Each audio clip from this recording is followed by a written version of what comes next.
Selamat datang, selamat pagi Bapak Ibu, saudara-saudari sekalian, apa kabarnya?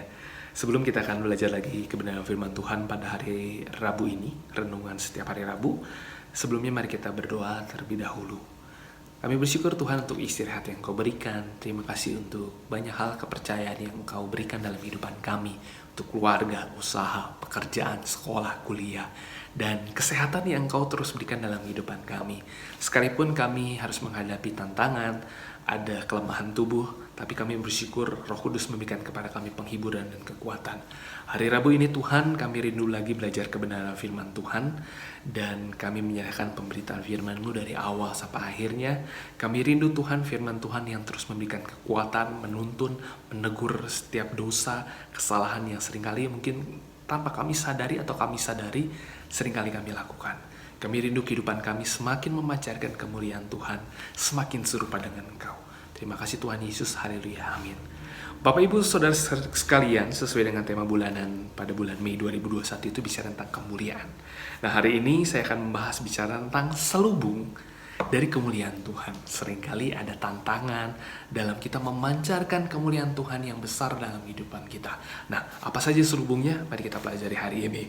Sebagai dasar kebenaran firman Tuhan yang terambil dari 2 Korintus 3 ayat 16 sampai 18. 2 Korintus 3 ayat 16 sampai 18.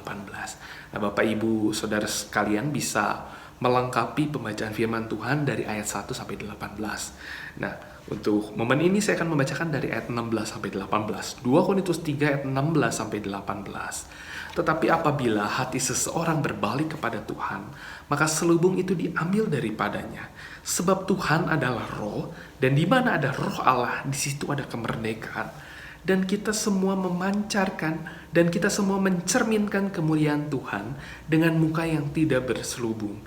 Dan karena kemuliaan itu datangnya daripada Tuhan yang adalah roh, maka kita diubah menjadi serupa dengan gambarnya dalam kemuliaannya yang semakin besar. 2 Korintus 3 ayat 16 sampai 18. Tetapi apabila hati seseorang berbalik kepada Tuhan, maka selubung itu diambil daripadanya, sebab Tuhan adalah roh. Dan di mana ada roh Allah, di situ ada kemerdekaan. Dan kita semua mencerminkan kemuliaan Tuhan dengan muka yang tidak berselubung. Dan karena kemuliaan itu datangnya dari Tuhan yang adalah roh, maka kita diubahnya menjadi serupa dengan gambarnya dalam kemuliaan yang semakin besar. Nah, Bapak Ibu Saudara sekalian, bicara tentang selubung, saya ingat dengan satu ilustrasi. Kalau dalam beberapa tahun yang lalu, para penjual yang berjualan di sore atau malam hari menggunakan sumber cahayanya bukan bohlam seperti sekarang atau menggunakan lampu yang di-charge dari colokan, tetapi menggunakan yang namanya Petromax. Nah, Petromax ini menggunakan minyak untuk amunisi, menyalakan cahayanya atau sumber cahayanya. Nah, tapi dengan berjalannya waktu ketika Petromax itu dipakai, yang terjadi adalah Petromax itu tidak dapat lagi memancarkan sinarnya untuk menyinari dagangan dengan maksimal lagi. Karena ketika dipakai, maka berjalannya waktu ada debu, ada kotoran, ada mungkin minyak-minyak yang menempel di si Petromax tersebut. Apa yang terjadi? Sinarnya tidak dapat memancarkan dengan maksimal. Nah, Bapak Ibu, apa yang harus dilakukan? Si penjual ini harus memaintain lampu Petromax. Si penjual ini harus memelihara Petromax ini supaya Petromax ini dapat bermanfaat, dapat berguna dengan maksimal. Maksimal tentunya adalah memancarkan sinar yang baik. Nah, Bapak Ibu, seperti saudara kita ketahui, si tukang ini akhirnya harus membersihkan kaca-kaca di sekitarnya, dan Petromax ini bisa dipakai lagi untuk berjualan di malam hari atau di sore hari. Nah, sama dengan kehidupan kita Bapak Ibu, bahwa seringkali ada selubung-selubung yang hadir dalam kehidupan kita yang menghalangi, mengurangi pancaran sinar kemuliaan di antara orang percaya, di antara anak-anak Allah. Nah, apa selubung dalam kehidupan kita? Saya mencatat bahwa setiap kita itu sama seperti tukang Petromax. Penjual itu harus memaintain kehidupan kita. Ternyata ada 4 selubung manusia yang harus kita pelihara. Seringkali kita lupa tanpa kita sadari. ada kalanya selubung itu menutupi kehidupan kita. Selubung yang pertama adalah bicara tentang dosa, bicara tentang kedagingan kita. Ada kalanya, atau mungkin seringkali, dosa menghalangi kemuliaan Tuhan dalam kehidupan orang percaya. Seringkali banyak kebiasaan-kebiasaan buruk, kebiasaan-kebiasaan nafsu daging yang begitu merasuki, yang dilakukan berkali-kali, akhirnya menjadi kebiasaan, yang menjadi selubung. Selubung yang kedua adalah perasaan-perasaan yang menghancurkan manusia. Apa saja? Apa itu bicara tentang perasaan malu? Malu akan dosa yang pernah dilakukan dulu, dosa yang sedang dilakukan saat ini, dosa yang akan dilakukan, yang akan datang. Perasaan malu akan keadaan ekonomi, perasaan malu keadaan fisik yang tidak sempurna, perasaan malu kepada keluarga yang tidak sempurna, perasaan malu akan kondisi dan situasi saat ini. Yang kedua adalah perasaan pikiran yang liar, yang tidak dapat dikontrol, keinginan-keinginan yang begitu liar, apalagi adanya kecanduan, apalagi perasaan yang menghancurkan manusia menjadi selubung. Bicara tentang ketakutan, bicara tentang kehilangan, ketakutan begitu menguasai sehingga menjauhkan kita dari memahami apa yang Tuhan mau dalam kehidupan kita. Ada lagi bicara tentang keputusasaan, kepahitan, perasaan yang tidak aman. Keputusasaan, kepahitan, hatinya begitu pahit sehingga tidak dapat lagi merasakan manisnya berkat Tuhan, manisnya kesempatan, manisnya kesehatan yang Tuhan berikan. Tetapi karena ada keputusasaan, ada kepahitan, juga perasaan tidak aman, selalu khawatir, selalu takut, yang begitu merasuki, sehingga itu menjadi selubung bagi manusia. Yang ketiga, selubung manusia apalagi bisa tentang situasi dan kondisi sulit. Nah, Bapak Ibu, Saudara sekalian, situasi dan kondisi sulit yang kita hadapi merupakan sebuah realita yang tidak dapat kita singkirkan, tapi kita harus hadapi. Tetapi seringkali ada situasi kondisi sulit seperti penindasan, mungkin ada kesesakan, ada penganiayaan, ada kelaparan, bahaya, atau sahabat seperti sekarang bicara tentang bahaya virus COVID-19 yang hampir 1,5 tahun kita hadapi, dan belum selesai COVID yang biasa, ternyata ada lagi varian-varian baru. India sebagai negara yang penghasil vaksin, tapi justru yang terjadi ledakan yang begitu luar biasa yang menyebabkan bahwa katanya api yang membakar para jenazah yang ada di India ini tidak berhenti karena terlalu banyak korban yang berjatuhan. Situasi dan kondisi yang begitu sulit pun seringkali bisa menjadi satu selubung, satu hambatan dalam memancarkan kemuliaan Tuhan di antara orang percaya. Dan yang terakhir adalah bicara tentang berkat. Seringkali berkat kepercayaan yang Tuhan berikan, yang Tuhan izinkan hadir dalam kehidupan kita, ada kalanya itu bisa menjadi jerat. Bukan hanya menjadi jerat, tapi menjadi berhala yang kita dewakan, yang kita utamakan, yang kita prioritaskan. Bukan Tuhan, bukan Allah yang kita prioritaskan, tapi justru berkat-berkatnya.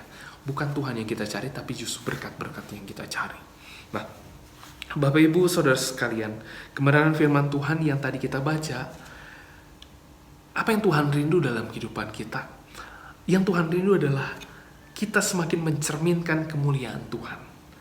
Dan Tuhan rindu bahwa kemuliaan Tuhan hadir dalam kehidupan orang percaya semakin besar dari hari ke hari. Dan Tuhan rindu bahwa kita semakin serupa, menjadi seperti apa yang Tuhan rindukan, menjadi serupa seperti gambarannya gitu, maksudnya Bapak Ibu. Dan yang terjadi adalah seringkali banyak selubung-selubung tadi. Salah satu yang kita sempat bahas adalah 4 selubung manusia yang justru menghalangi kemuliaan Tuhan hadir dalam kehidupan kita. Sama seperti Petromax, perlu dipelihara. Bapak Ibu Saudara sekalian, hati kita, pikiran kita, rohani kita juga harus terus dipelihara, supaya jangan ada selubung-selubung yang menempel, melekat, lalu menjadi noda dan akhirnya mengurangi kemuliaan Tuhan, atau bahkan justru memadamkan kemuliaan Tuhan di antara orang percaya. Nah, apa yang harus kita lakukan pada hari ini? supaya kita dapat memancarkan kemuliaan Tuhan, supaya saya dan saudara bisa hidup dalam kemerdekaan yang menghidupkan, begitu semangat dalam membangun kemerdekaan.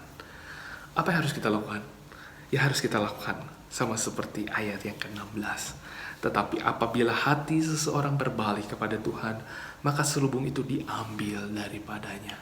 Bapak Ibu, panggilan yang sama, perintah yang sama, ajakan yang sama kepada jemaat di Korintus oleh Paulus sebagai surat penggembalaan. Ajakan yang sama juga, Tuhan rindu kita berbalik lagi kepada Tuhan, supaya selubung itu dapat diambil. Seringkali ada selubung yang membuat kita tidak dapat memahami kebenaran firman Tuhan, apa yang Tuhan mau dalam kehidupan kita. Ada selubung yang membuat kita menjadi tidak peka kepada suara Tuhan. Ada selubung yang membuat kita merasa, Tuhan, kenapa saya ibadah menjadi dingin rasanya. Bicara tentang hati yang berbalik kepada Tuhan. Hati yang berbalik kepada Tuhan bisa dipakai juga kata pertobatan. Pertobatan bisa juga dijelaskan atau dipaparkan sebagai kelahiran baru. Ada sebagian di antara kita punya pemahaman bahwa pertobatan itu hanya bicara tentang momen, hanya momentum, pernah terjadi di waktu yang lalu saat saya dan saudara pernah mungkin menghadiri KKR, pernah ikut retreat atau satu ibadah ketika saya dan saudara ditantang untuk menerima Tuhan sebagai juru selamat, menerima Tuhan Yesus bertahta memerintah dalam hati dan pikiran kita. Tapi nyatanya Bapak Ibu dan saya, bahwa berbalik kepada Tuhan, hati yang berbalik kepada Kristus Yesus, bertobat, kelahiran baru, dalam Galatia 5 ayat 25 dipakai pengertian jikalau kita hidup oleh roh, baiklah hidup kita juga dipimpin oleh roh. Bapak, Ibu, dan saya telah dibayar lunas di atas kayu salib dari pengorbanan Kristus Yesus. Dan kita hidup oleh roh. Karena kita sudah hidup oleh roh, maka kehidupan kita harus dipimpin oleh roh. Dipimpin oleh Roh Kudus, dipimpin oleh kebenaran firman Tuhan. Bertobat bukan hanya terjadi hanya satu kali saja, tetapi Tuhan rindu panggilan yang Tuhan berikan kepada jemaat di Korintus melalui Rasul Paulus, mengingatkan melalui surat penggembalaan, hati yang berbalik kepada Tuhan. Panggilan yang sama juga Tuhan rindukan kepada kita. Mari, hati kita kembali lagi kepada Tuhan. Mungkin dalam beberapa waktu terakhir ini kita mulai lupa lagi tentang kasih mula-mula kita kepada Tuhan. Kita mulai menjauh dari persekutuan-persekutuan orang percaya. Kita mulai sudah jauh dari hubungan pribadi kita dengan Tuhan. Para hamba Tuhan di tempat ini tidak pernah jemu-jemu untuk mengingatkan, tidak pernah lelah, tidak pernah capai untuk mengingatkan betapa pentingnya hubungan kita yang pribadi, yang intim dengan Tuhan merupakan hal yang penting, merupakan kunci bagi kehidupan orang percaya. Mari Bapak, Ibu, dan saya mengalami pertobatan setiap hari. Alamilah kemenangan untuk mengalami kelahiran baru. Hati kita semakin melekat, hati kita kembali lagi kepada hadirat Tuhan. Supaya saya dan saudari jangan sampai ada selubung-selubung yang begitu mengikat. Awalnya mungkin tipis-tipis, tapi ternyata selubung itu mengikat kita kembali. Sehingga kemuliaan Tuhan semakin surut, semakin lemah terpancar dalam kehidupan kita. Tuhan rindu supaya saya dan saudara kembali kepada hadirat Tuhan, supaya kembali mengalami kemerdekaan yang Tuhan berikan dan mengalami kemuliaan Tuhan yang semakin besar setiap hari. Apa yang saya dan saudara hadapi saat ini, biar kebenaran firman Tuhan memberikan kekuatan kepada kita. Mari berbalik kepada Tuhan. Mari kembali lagi komitmen kita untuk mengasihi Tuhan, untuk taat kepada kebenaran firman Tuhan. Mari hati yang mengalami pertobatan setiap hari, kehidupan yang dipimpin oleh roh setiap hari, memenuhi hati dan pikiran kita. Amin. Mari kita berdoa. Kami bersyukur Tuhan Yesus untuk renungan hari Rabu ini. Kami telah mendengarkan kebenaran firman Tuhan, kami telah mendengar pemaparan, dan kami rindu Tuhan bahwa kebenaran firman Tuhan ini tidak berlalu dengan sia-sia, tapi kami rindu kebenaran firman Tuhan yang Kau berikan pada hari ini meneguhkan langkah kehidupan kami. Ampuni kami Tuhan, seringkali kami melupakan hubungan yang pribadi dengan Engkau, membangun lagi Tuhan persekutuan yang intim dengan Engkau. Seringkali kami lupa, kami menyepelekan bagaimana Engkau hadir dalam kehidupan kami. Engkau mati dalam kehidupan kami untuk menebus setiap dosa dan pelanggaran, tapi Engkau hidup memberikan kuasa memberikan kemenangan ketika Engkau bangkit dari kubur. Menyatakan bahwa kami punya Allah dan Tuhan yang hidup. Kuasa yang sama, kuasa yang begitu memberikan sukacita juga hadir dalam kehidupan setiap orang percaya. Memberikan keberanian, meneguhkan kepada kami untuk kami kembali lagi Tuhan. Hati kami berbalik kepada Tuhan. Kami rindu semakin melekat kepada Tuhan. Bukan hanya sekedar sekali-kali, bukan hanya bicara tentang momen, tapi kami rindu Tuhan bahwa hal ini kami lakukan continue setiap hari. Kami rindu membangun lagi hati dan pikiran kami, membangun lagi rohani kami, supaya kami Tuhan tidak dihinggapi oleh selubung-selubung yang begitu mengekang, begitu mengintimidasi kami, membuat kami terpuruk.